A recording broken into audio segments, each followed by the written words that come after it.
Assalamualaikum warahmatullahi wabarakatuh. Hello Venomers, selamat datang di TOD atau Talk on DPM, yang dimana ini adalah salah satu program kerja dari Dinas Publikasi dan Media. Sebelum kita masuk ke dalam podcastnya lebih lanjut, lebih baik kita kenalan terlebih dahulu nih. Sebelumnya perkenalkan saya Kalista Lauren Felicia dari Dinas Publikasi Media Angkatan 2022 Pendidikan Ekonomi sebagai host dari episode kali ini dan episode yang akan datang nanti. Dan di sini yang menjadi narasumber kali ini adalah Bupati Himapenomi loh, yaitu Kak Rian, dengan tema yang diambil sendiri adalah branding diri dengan organisasi. Mungkin sebelumnya Kak Rian ini udah banyak sekali yang kenal nih, tapi boleh kali dong Kak untuk kenalan lagi di sini. Oke, terima kasih Kalista untuk waktunya. Sebelumnya, halo teman-teman Penomers, kenalin nama aku Febrian Dwi Ramadan yang tahun ini alhamdulillah diberikan amanah dan tanggung jawab untuk menjadi ketua himpunan ataupun bupati dari Himpunan Mahasiswa Pendidikan Ekonomi periode 2023. Sebelumnya, salam kenal untuk semua teman-teman sekalian. Setelah mendengar dari perkenalan Kak Rian tadi, sudah pastinya kita telah mengenal Kak Rian kan? Kak Rian sendiri adalah Bupati Himapenomi 2023. Kak Rian juga dikenal mengikuti banyak organisasi nih. Langsung saja kita mulai masuk ke dalam episode 1 kali ini. Sebelumnya Kak, ngomong-ngomong organisasi, menurut pandangan Kakak sendiri apa sih organisasi itu? Oke Kalista, makasih untuk pertanyaannya. Oke, cukup menarik ya teman-teman untuk menjadi pertanyaan yang pertama dalam tema branding diri dengan organisasi. Oke, secara garis besar kita tahu bahwa organisasi merupakan satu orang atau dua orang lebih yang memiliki tujuan maupun visi yang sama nih teman-teman. Jadi dapat dibilang bahwa organisasi itu merupakan wadah untuk pengembangan diri. Namun menurut kakak pribadi secara garis besar bahwa organisasi itu merupakan sebuah wadah untuk pengembangan kreativitas nih teman-teman, untuk mengembangkan kreativitas, menebarkan relasi, mencari pengalaman sehingga dapat menjadikan diri kita ini menjadi pribadi yang lebih upgrade lagi, lebih baik lagi ke depannya dengan insight maupun wawasan-wawasan yang kita dapatkan melalui organisasi gitu. Nah, seperti yang dibilang Kak Rian tadi nih, organisasi itu sebagai wadah pengembangan dalam kreativitas kita dan juga kita dapat mengembangkan relasi kita sendiri. Nah, lalu Kak, apa mengikuti organisasi itu dapat dibilang penting nih? Oke, pertanyaan selanjutnya cukup nggak kalah menarik dari pertanyaan sebelumnya. Jadi kalau ditanya tentang organisasi itu penting gak sih Kak? Menurut saya pribadi, organisasi itu penting atau enggaknya tergantung dengan perspektif ataupun pola pikir dari teman-teman semua gitu, terkhusus teman-teman Penomers. Jadi kalau pertanyaan tersebut diberikan kepada saya, tentu saya akan bilang bahwasanya organisasi itu sangat penting. Kenapa? Karena organisasi itu merupakan sebuah wadah untuk pengembangan diri teman-teman sekalian yang tidak didapatkan di bangku perkuliahan, seperti leadership ataupun kepemimpinan, relasi, kemudian bagaimana kita dapat menyelesaikan masalah atau problem solving gitu kan. Jadi melalui organisasi itu kita dapat ilmu yang kita nggak dapetin sebelumnya gitu. Jadi pernah dengar istilah bahwa kenapa sih IPK kuliah itu hanya 4? Karena nilai 96-nya itu diambil dari lingkungan, diambil dari kehidupan kita, bagaimana cara kita untuk menyesuaikan dan berkembang ataupun beradaptasi nih teman-teman terhadap wawasan, terhadap ilmu-ilmu yang ada di sekeliling kita sehingga dapat menjadikan kita pribadi yang lebih berdampak dan lebih bermanfaat bagi banyak orang gitu. Nah, Venomers, jadi setelah mendengar tadi, kita jadi mengetahui nih, organisasi itu termasuk penting menurut pandangan dari perspektif kita masing-masing. Jika ingin menambah banyak ilmu, kita bisa mengikuti banyak organisasi karena banyak ilmu yang tidak didapatkan dalam bangku perkuliahan. Lalu Kak, untuk mengikuti sebuah organisasi itu lebih baik dimulai dari kapan nih? Apa mulai dari semester 1 atau mulai dari semester 2 atau mulai semester berapa nih Kak? Oke, baiklah Kalista. Jadi ngomong-ngomong tentang idealnya kapan mulai organisasi, sebenarnya kakak juga belum tahu kapan idealnya yang tepat gitu. Tapi kakak rasa bahwasanya secepat mungkin itu adalah waktu kita untuk memulai organisasi. Secepat kita untuk melakukan pengembangan diri dan ingin meningkatkan potensi ataupun pengalaman, ya mau dimulai dari sekarang gitu kan. Jadi apalagi di waktu libur-libur saat ini, ya gunakanlah waktu libur teman-teman sekalian untuk mengikuti kegiatan-kegiatan yang memiliki energi positif ke diri teman-teman sekalian gitu. Jadi sedikit cerita nih Kalista. Jadi waktu itu kakak nggak pernah mengikuti organisasi teman-teman. Jadi semester 1 jalan semester 2 itu kan nggak ada sama sekali kegiatan-kegiatan organisasi karena belum ada organisasi yang diikuti. Jadi saat itu kan perkuliahan sedang online nih teman-teman, melalui virtual Zoom meeting kan, karena adanya kasus pandemi COVID yang kita tahu bahwa memberikan dampak untuk pembatasan setiap kegiatan dan aktivitas sosial gitu kan. Jadi kayak kegiatan kakak tuh bangun tidur gitu kan, bangun tidur kuliah gitu kan, nggak kayak flat banget gitu kan. Jadi kakak lihat teman-teman yang lain kok cukup menyenangkan gitu mengikuti organisasi dengan banyak kegiatan, banyak relasi. Jadi jalan semester 2 ke 3 itu kakak coba untuk mendaftar organisasi, walaupun saat itu nggak ada teman karena kakak pernah menawarkan teman-teman kakak tapi nggak ada yang ingin ikut gitu kan. Jadi ya sendiri gitu mendaftar, jadi mencoba untuk mencebur sendiri ke dunia organisasi. Lama kelamaan makin kesini makin banyak hal yang kakak dapetin ya, banyak hal-hal positif yang didapetin dari lingkungan organisasi serta teman-teman di sekeliling kita. Jadi energi positifnya itu dapat banget ke kakak gitu. Jadi menurut kakak organisasi itu ya cukup menyenangkan untuk teman-teman sekalian dalam memanfaatkan masa mudanya saat ini gitu, karena kesempatan gak ada datang 2 kali teman-teman. Jadi optimalkan dan maksimalkan apa maksudnya tuh waktu yang teman-teman miliki gitu kan. Begitu ya Kak, jadi jika kita ingin mengikuti organisasi, kita bisa daftar kapanpun yang kita mau, asal kita memiliki niat dari diri kita sendiri untuk mengembangkan sesuatu yang berada di dalam diri kita nih. Lalu Kak, kakak sendiri nih, kan mengikuti banyak organisasi nih.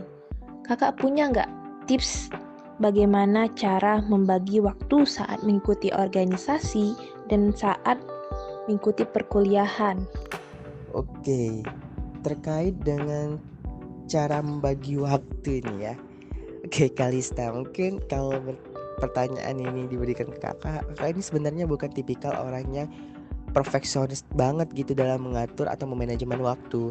Tapi insya Allah diupayakan untuk terus melakukan manajemen waktu untuk dapat terstruktur setiap kegiatan gitu kan.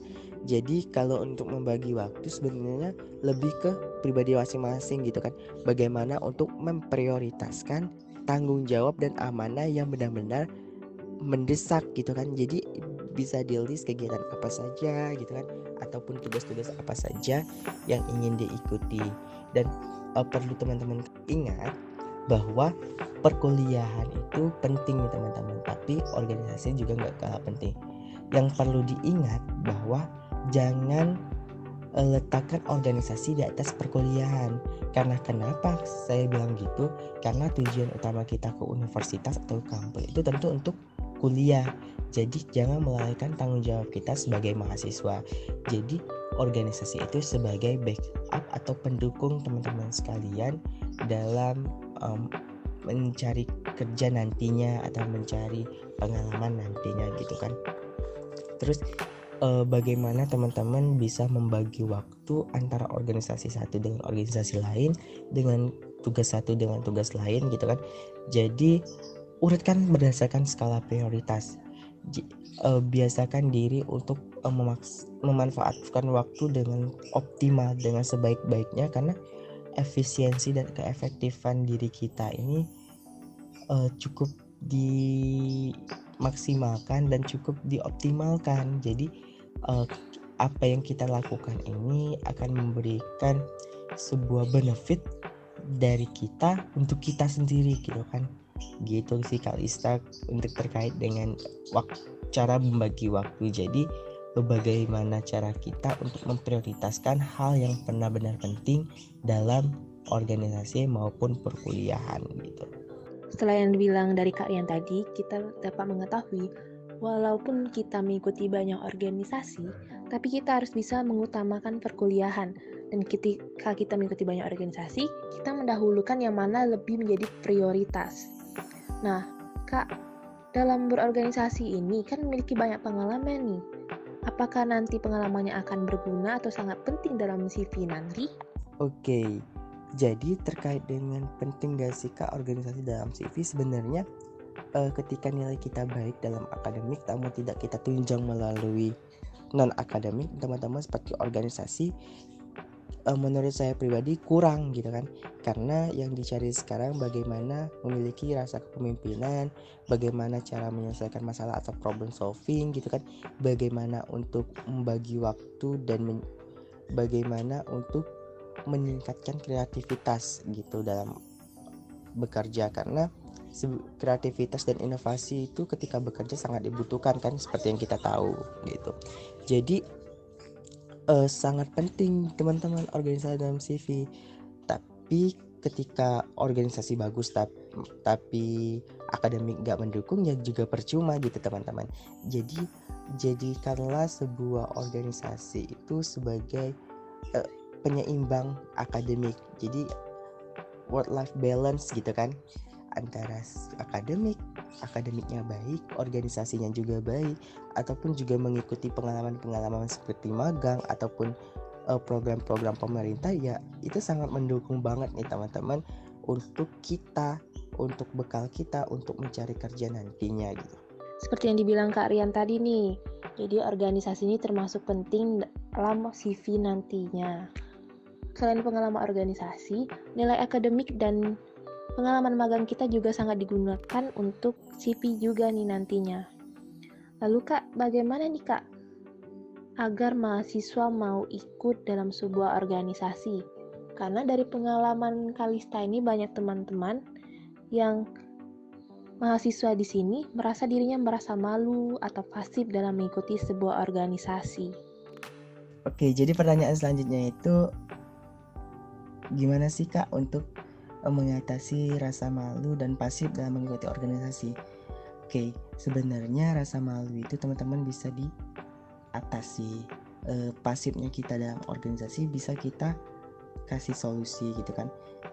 Menurut kakak pribadi, untuk teman-teman sekalian, yuk untuk coba terjun dan keluar dari zona nyaman. Karena sejatinya rasa malu itu teman-teman sebenarnya bisa dihilangkan melalui aktivitas sosial ataupun kegiatan-kegiatan yang kita lakukan.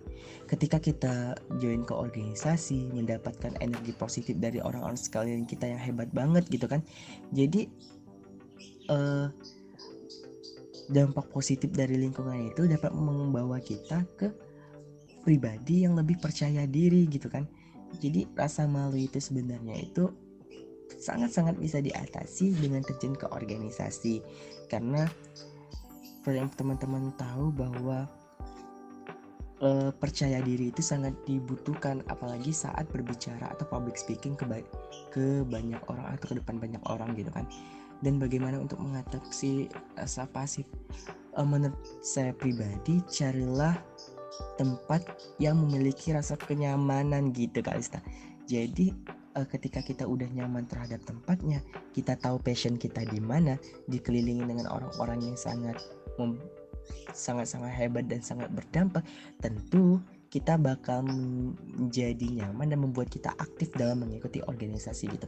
Jadi rasa malu dan pasif itu tergantung dari teman-teman. Ketika teman-teman ingin memulai untuk menjadi orang yang percaya diri dan aktif dalam berorganisasi, ya mulai dari sekarang. Hilangin rasa malesnya, hilangin rasa nggak pedulinya terhadap organisasi. Karena kalau nggak dari sekarang, ya kapan lagi teman-teman untuk belajar? Karena masa muda itu dijadikan untuk masa belajar, karena sejatinya itu kita akan terus belajar untuk berproses dan berprogres ke depannya. Benar nih kata Kak Rian. Ketika kita memiliki rasa malu dan pasif dalam mengikuti sebuah organisasi, kita harus membuangnya jauh nih, dan kita bisa keluar dari zona nyaman kita dan mencoba hal yang baru. Lalu Kak, mungkin ini menjadi pertanyaan terakhir nih, setelah banyaknya pembahasan mengenai organisasi tadi nih Kak, ada nggak perubahan yang paling terlihat di dalam diri Kakak, baik sebelum maupun sesudah aktif dalam berorganisasi? Terus Kakak sendiri memiliki kesan dan pesan nggak nih untuk mahasiswa baru atau mahasiswa yang masih ragu-ragu nih dalam mengikuti organisasi? Oke, berbicara dengan dampak yang kakak rasain terkait dengan aktif organisasi, ya tentu dengan public speaking sih sebenarnya. Dulu kakak nih sering sekali lihat teman-teman bagaimana sih untuk penyusunan kata-kata yang terstruktur, dengan intonasi berbicaranya, bagaimana mannernya gitu kan. Jadi value-value dari orang-orang tersebut ya kakak pelajarin. Jadi yang kakak sebutin dari awal nih teman-teman, energi positif dari lingkungan sekitar itu sangat penting yang perlu kita ambil gitu.